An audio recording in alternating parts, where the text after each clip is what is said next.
YouTube? This your boy Lang, man, and I'm back here with another reaction video, sliming right now.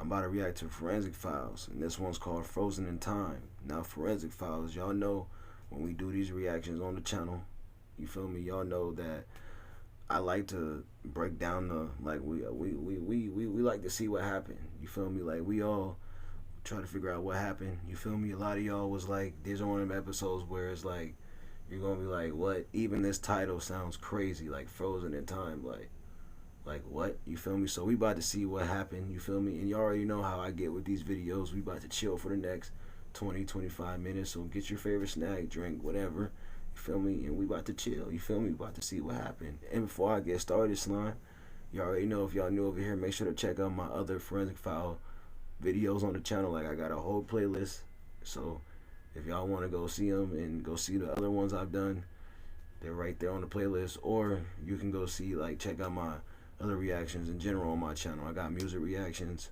I got story times, I got funny reactions, like, and I got obviously the Forensic File reactions like this one on the channel, you feel me? So if you haven't seen my other ones, go check those out too, you feel me? But this, that Forensic Files, Frozen in Time. Let's get into it, slime. Let's go. Let's get it. A young woman stopped her car along a busy highway in California. She was never seen again. For 3 years, the search for her whereabouts continued, but the trail eventually turned cold. So cold that forensic scientists needed new techniques to solve it. Wow.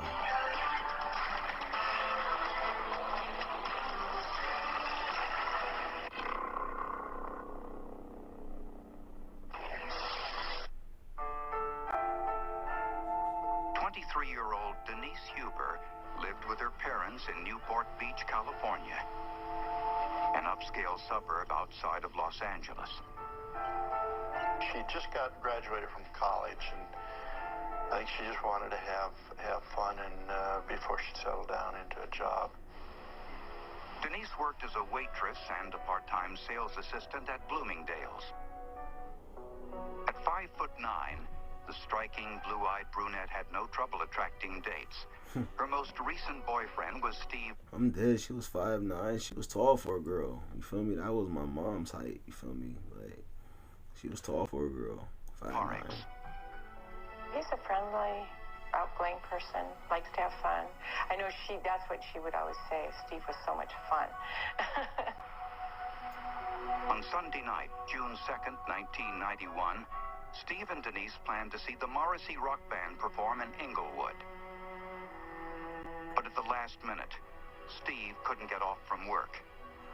Disappointed but undeterred, Denise asked a casual friend, Robert Calvert, to go with her. She said, I'll be home late. And I remember saying, well, don't be too late, because I was worried when you're not home on time. After the concert, Denise and Rob stopped at the El Paso Cantina for a drink, where Denise met an old acquaintance whom we'll call Ross. Ross had a romantic feelings for her in the past. He did ask her to go with him that night. He wanted her to go home with him, which she did not do. Denise and Rob left the restaurant around 1 o'clock in the morning, and Denise dropped Rob off at his home. Rob was the last known person to see Denise Huber. I think in the morning when she wasn't there, obviously there was some concern, but we didn't keep that close of tabs on her either. I mean, she was 23 years old and an adult and totally trustworthy. Her abandoned car was found along the Costa Mesa freeway, 3 miles from home, with a flat tire.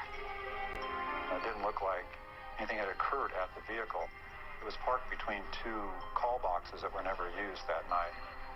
In my mind, I just knew something horrible had happened, because Denise wasn't the kind of person that would just disappear without telling us.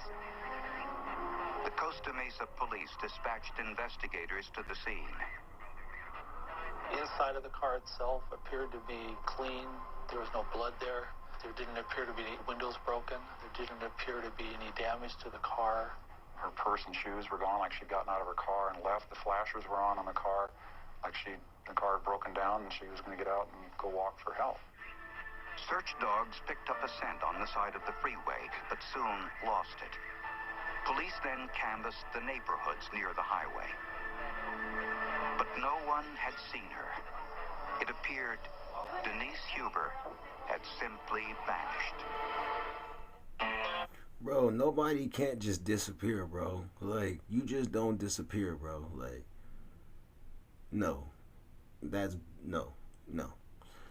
I feel like with bro, I feel like with the dude, I feel like bro took her, you feel me, and did something. Cause there's no way, like, bro, what? How does her car go from running to a flat tire? Like, what? And like this whole thing don't even like it sounds like bro, what, bro?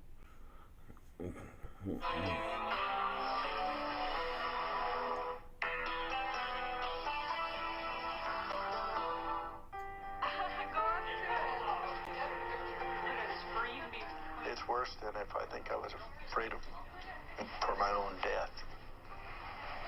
Because I was so afraid what happened to Denise. She was so precious. Police used search helicopters and all other means to look for 23-year-old Denise Huber after her abandoned car was found along a busy highway. You could hear them from our house, and you know what they're looking for, and you pray they don't find what they're looking for, because it's obviously got to be a body that they're looking for. And it's horrible. It's the most horrible feeling you could ever have. It's like I couldn't breathe for I don't know how long. Police examined the interior of Denise's car and found no foreign fingerprints. An analysis of the flat tire revealed it had not been tampered with. It just blew out from being underinflated, got too hot, and the sidewall failed. It just went flat. While the physical evidence led nowhere, police interviewed the last known person to see Denise, her date from the night before, Robert Calvert. Rob could have been infatuated with her and could have been upset because there was no romantic contact between the two of them. Police also looked into Denise's relationship with Steve Horrocks, the boyfriend who was supposed to accompany Denise to the concert but backed out at the last minute. Steve Horrocks was, again, cooperative. Any information we needed from him, he was always willing to give it. Police also tracked down Ross, the acquaintance Denise met at the El Cantina restaurant. Ross was able to put himself in an alibi situation to show that he did not go follow her after she dropped Rob off. I never gave up hope that she'd be found alive. We did everything from thinking that she might have had a boyfriend that the folks didn't know about and maybe left the state, left the city, eloped. Desperate for leads, investigators and Denise's family turned to the media. All I knew was get a picture in front of people. Get the story out. And the news media, they were wonderful because every time we have anything going on, they would be there and they'd show it. So the community really, it was like it was their daughter. We made buttons with Denise's picture that said, "Pray for Denise." We had bumper stickers that all of our police units carried and were available all over the community. There was a large banner that was placed along the 73 freeway here in Costa Mesa. The media attention produced hundreds of tips. Most were well-intentioned. Some were not. We'd hear from psychics. We'd hear from crackpots. We'd hear from people that would try and get money from us. 350 miles away in Prescott, Arizona, a man living in a well-to-do neighborhood called local police to report something suspicious in his neighbor's driveway. It was a Ryder truck with California license plates. It had an extension cord coming out of the back of the truck. The neighbor said it was plugged into an electrical socket on the side of the house. Whatever was inside the truck was running 24 hours a day. A search of the truck revealed it had been stolen in California. Inside, was an industrial-sized freezer in the cargo area. And inside the freezer was a large black garbage bag, and they felt it and believed what they felt was an arm of a person. I recall seeing 2 arms coming back with the hands handcuffed, and a ring. I remember seeing jewelry, and I was really shocked. And for the medical examiner, it would be the most difficult case she had ever encountered. Bro, she got put in a freezer, bro? Like how? Like you could fit a human in a freezer, bro? Like, I didn't think you could, but that's crazy.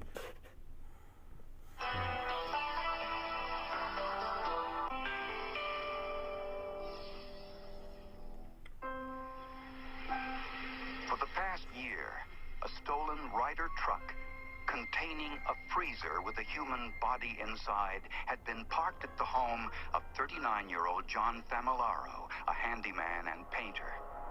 Mr. Familaro was very calm. He was very polite, and he just really didn't have much to say about it. But he seemed kind of indifferent to the whole thing. The contents of the freezer were sent to the Maricopa County Coroner's Office. Dr. Ann Buckholtz handled the case. Obviously, it's a homicide or at least a hidden body for some reason. And because if it's clandestine nature, you're like, okay, so we got an evidentiary thing here. Let's think homicide. Let's think the worst. And I said, yes, it's a female. She also had some female jewelry evident and long fingernails. The handcuffs were evident, and we didn't see much in the way of clothing. She appeared to be naked. Thawing the body would cause rapid decomposition, so Dr. Buckholtz needed to collect evidence quickly or lose it forever. I took a clean scalpel handle and actually scraped some of the watery fluid into jars and held it that way. I thought, well, at least we can collect the specimens. It was a sheer luck that we even got any sperm at all in a woman who's frozen 3 years. Dr. Buckholtz removed the handcuffs. 3 years, bro. You feel me? That's crazy. That's crazy, bro. Whoever did this to this, bro. Listen, I hope they have a playing field with y'all in the pen, bro. Y'all. She didn't deserve this, bro. For what? For what? For what? What was the goal? What was the goal here? I don't see one. I don't. And defrosted the hands slowly. When they're frozen, the skin is fairly symmetrical and intact until she starts losing the fluids, and then the skin will start shriveling, even in the fingertips. In fact, that's where it starts, one of the first. We got all the prints that first day, and they're actually rolled onto a fingerprint card, just as if they were a person who's being arrested. It's the same process on a dead person. When they entered the prints into their computer database of missing persons, they immediately found a match. It was Denise Huber, who had been missing for 3 years. They were able to do the fingerprints, and that's something I never even thought of. I never imagined that we would have that kind of evidence after 3 years. Meanwhile, John Familaro refused to explain why Denise's body was in his freezer 350 miles away from where she disappeared. So police searched Familaro's home and the home of his mother, who lived next door. She was quite taken back that we had also secured what we found to be her home. She knew nothing about John having girlfriends or who it might be, and basically sat up a lawn chair across the street and just sat there and watched us for days. Police found a box marked Christmas on a shelf in Famillaro's garage. Inside was Denise's bloody clothing, her driver's license, and her high-heeled shoes. Wow. The shoes were scuffed and damaged, as if she had been dragged across highway paving. And police found credit card receipts that showed Famillaro had bought the freezer just days after Denise's disappearance. They also discovered blood-stained clothing belonging to John Famillaro. They didn't know whose blood it was. They didn't know if it was Denise's, some other person's, a mixture, Mr. Famillaro. Bro, whatever your name is, I could care less, to be honest. I don't care what your name, I don't care. But listen, bro, you did this for no reason, bro. You did this for no reason, bro. You took somebody's kid from their parent, bro. Like, bro. And you think it's cool. Like, it's not cool at all. I hope somebody puts you in a freezer in the pen, bro. I hope somebody runs through you, for real runs through you, because I know they will. But believe me, I hope they are right now. I hope they're, because you deserve it, B. You deserve it. And I hope it's happening to you every single day that you are on this earth. Feel me? I don't show sympathy to people like you, bro. I don't care for people like you. Feel me? So I hope whatever is happening to you in the pen, I hope they having a playing field with you. You better have PC'd up, bro. You better have. Because if you didn't, bro, they taking care of you in the pen for surely. I know they are. They're going through you, boy. Feel me? You want to do this to an innocent...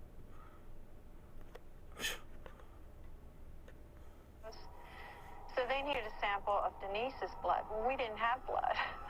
So we ended up sending them some bone marrow.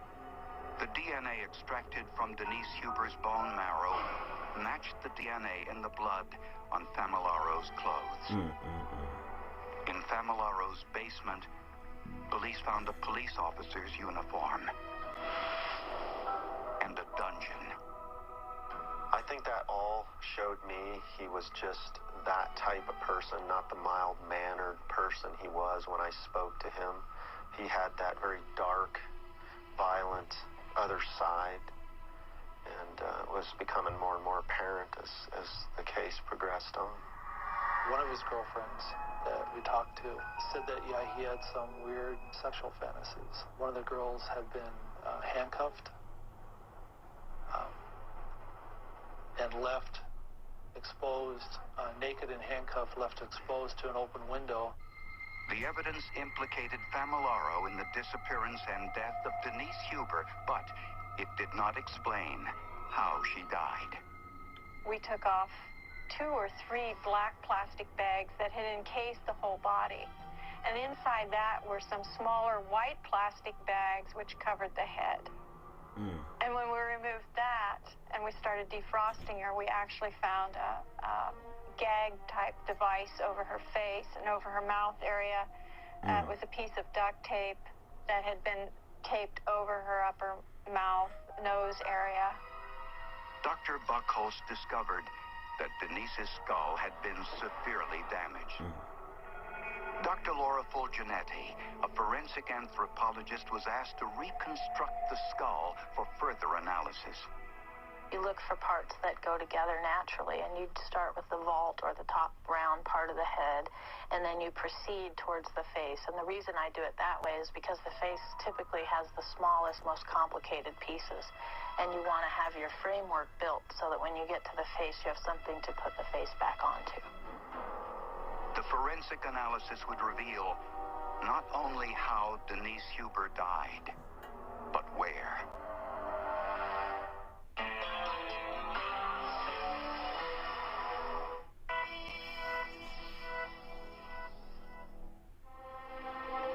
After a 3-year search, Denise Huber's body was found in a freezer in Arizona.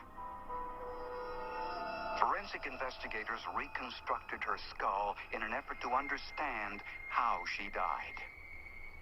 You can see patterned injuries of two different varieties, indicating two different weapons were used. And you can also see little pieces of plastic that are caught in those fractures.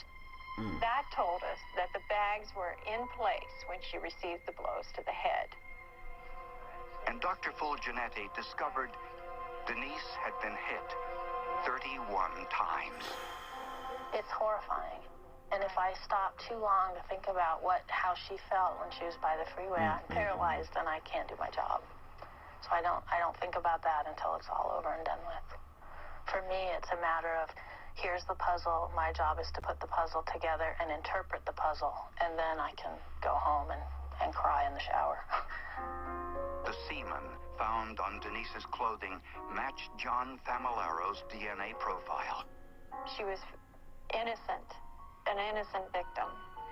And it could have been anybody's sister. It could have been you. It could have been your sister, your friend. And that's scary. It really hurts you emotionally at that point when you realize that.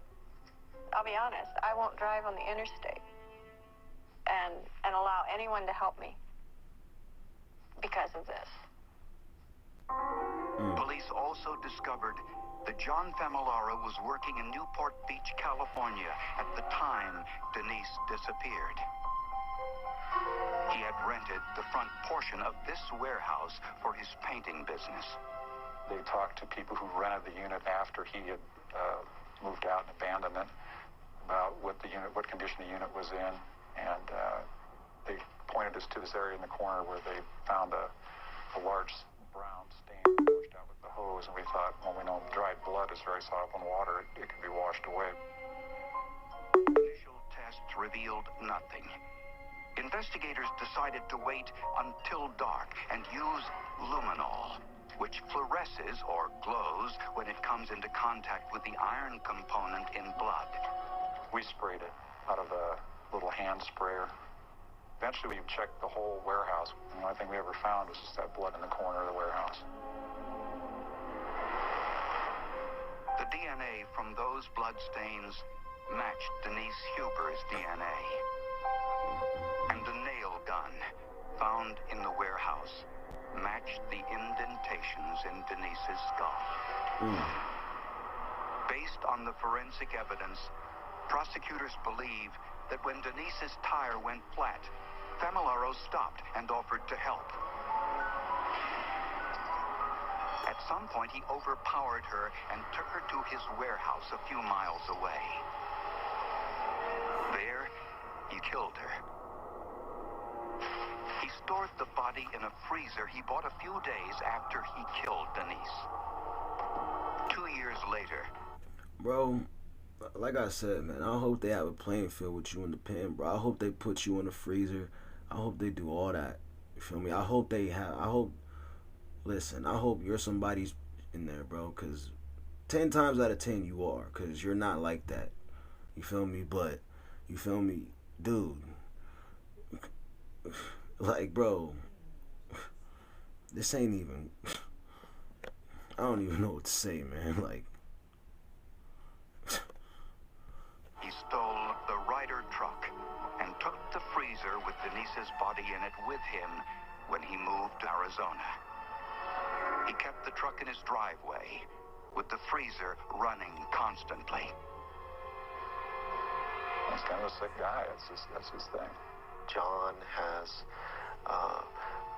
been violent to other people, and it's escalated up to the point of murder. But I don't think Denise has been the only one. On June 20th, 1997, 6 years after Denise disappeared, John Famillaro was tried and convicted of first-degree murder. He was sentenced to death. Good. Cause, bro, you lucky you didn't have to walk the pen or the yard. You lucky, cause they would've, feel me? But, dude, wow, just wow. Forensics it was challenged every step of the way here in court, even before court. I think a lot of it went to the state Supreme Court, but every challenge was beat back because of great forensics and great police work. I wanted to know the truth, and some of it was horrible. But I'd rather have the answers than just be wondering in my mind, because sometimes you imagine things as bad or worse than what they were. This really is the way it's supposed to be done, and then it makes you work harder on the next one. And when you're about to throw your hands up in despair, you think, Denise Huber, you did that case, you got it reconstructed, keep at it. There is an answer here. And I'm gonna end it right there, Slime. Like I said, man, I'm glad bro got what he deserved in the end, but she did not deserve it. You feel me? Like, no, she should still be alive right now. You feel me? Like, feel me? But y'all let me know how y'all felt about it in the comment section below. And like I said, man, if y'all new over here, make sure to check out all my other reactions. More of my Forensic File reactions are on the channel. I got story times on the channel, music reactions on the channel, funny reactions. I got it all over here, like I said, man. And I love y'all. Y'all stay safe, and I'm going to holler at y'all next time, Slime. Already.